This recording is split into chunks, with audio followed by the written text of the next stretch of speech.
why there is huge backlog in America for skill-based green cards. This is like you very rarely see in any developed country, that there are high skilled workers whose immigration petition is already approved. They have been living in the country for so long, some like me more than a decade, right? I have been here for 14 years, and there are many more people like me who are doing like high skilled jobs, and they have been in the country for more than a decade, and some of these people's immigration petition even got approved uh, before a decade. So why in the United States there are like so many high skilled workers with the approved immigration petition, they are not able to change their status?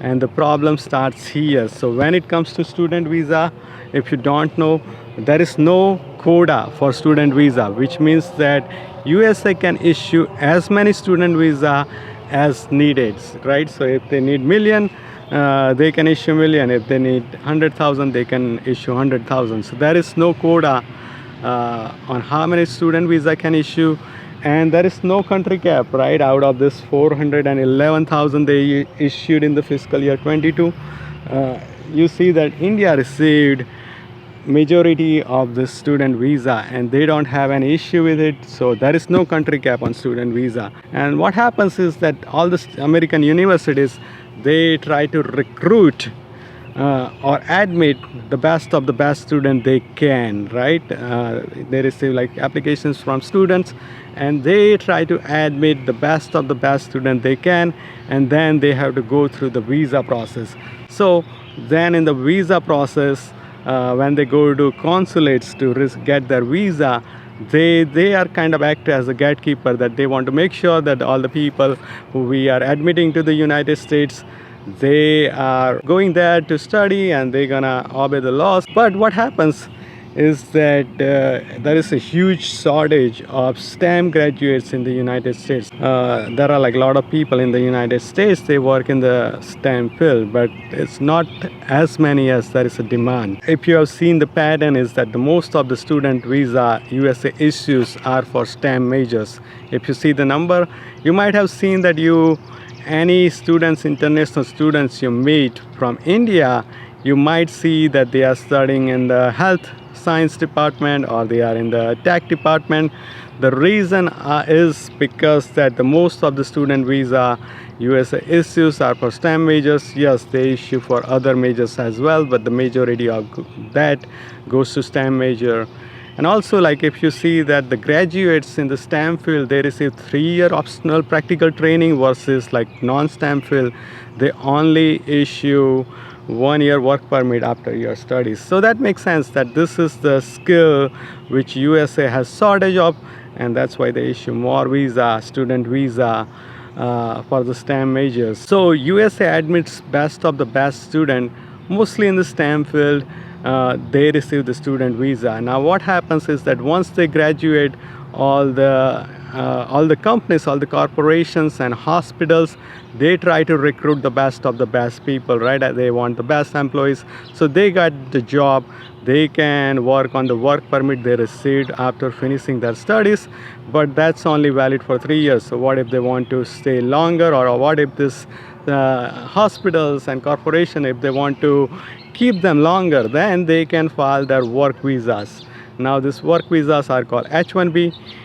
They have a quota, not more than 85,000 work visas can be issued. Of course, there are some professions where there is no cap, but otherwise, like for the most of the fields, there is like total limit of only 85,000 work visas can be issued each year in the United States. So what happens is that the student visa, they didn't have any quota, and they didn't have any country cap.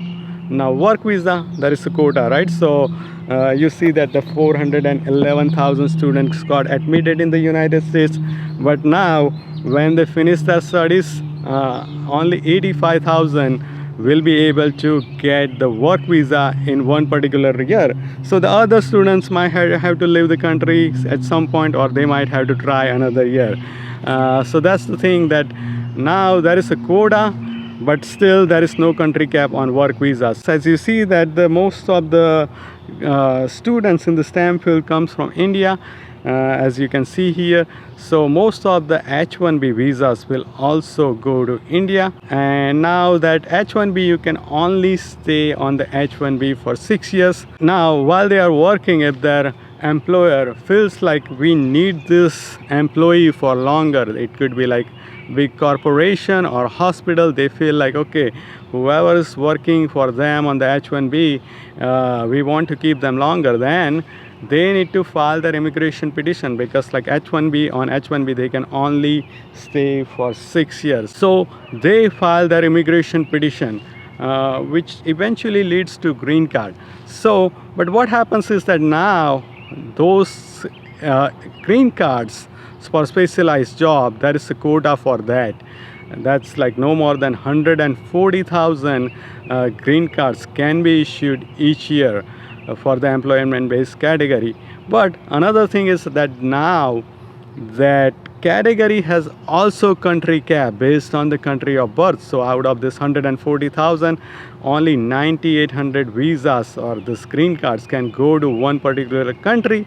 And then if your immigration petition gets approved, and then if the visa number is not available, then you can continue renewing your work visa. So now you see that the 115,000 student visa were issued. Now let's say that the 15,000 moved to another country or went back home after finishing their study. But if you see the trend, at least 100,000 will decide to stay, and eventually they will apply for green cards. But now there's a country cap, so each year only 9,800 Indians can get this employment based green cards. So this is like 100,000, that's like 10 years of backlog.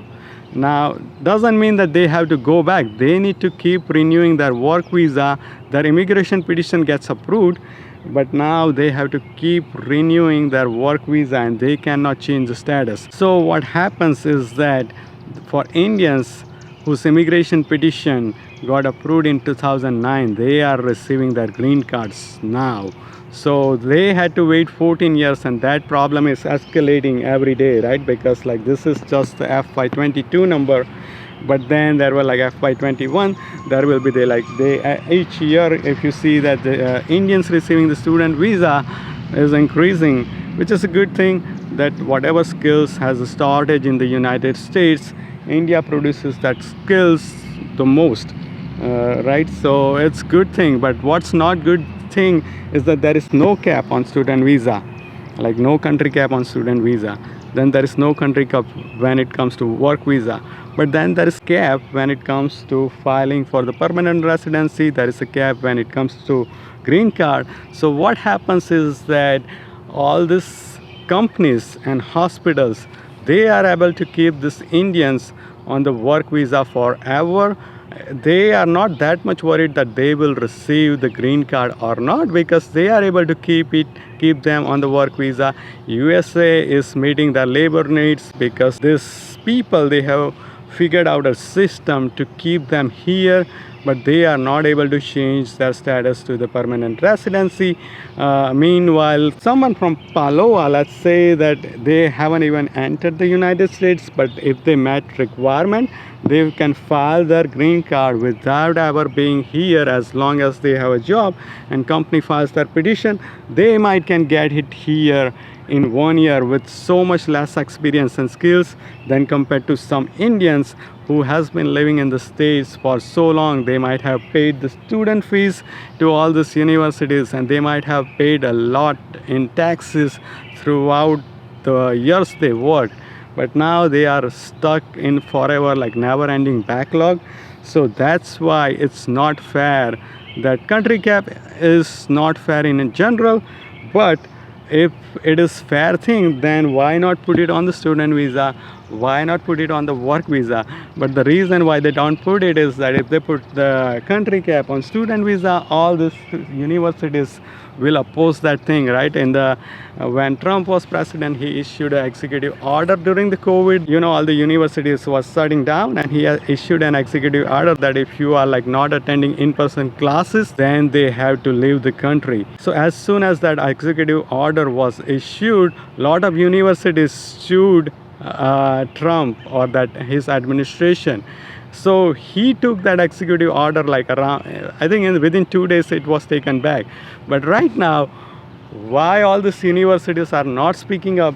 Because they are getting the best of the best students without any country cap. All the corporations, all the hospitals, they are not speaking up because they are getting the best of the best employees without country cap, and they are able to keep them on work visa forever. The problem is that the people are suffering, mostly people who were born in India, but then USA is still meeting that labor gaps. So no one is speaking up about this issue. So that's the problem.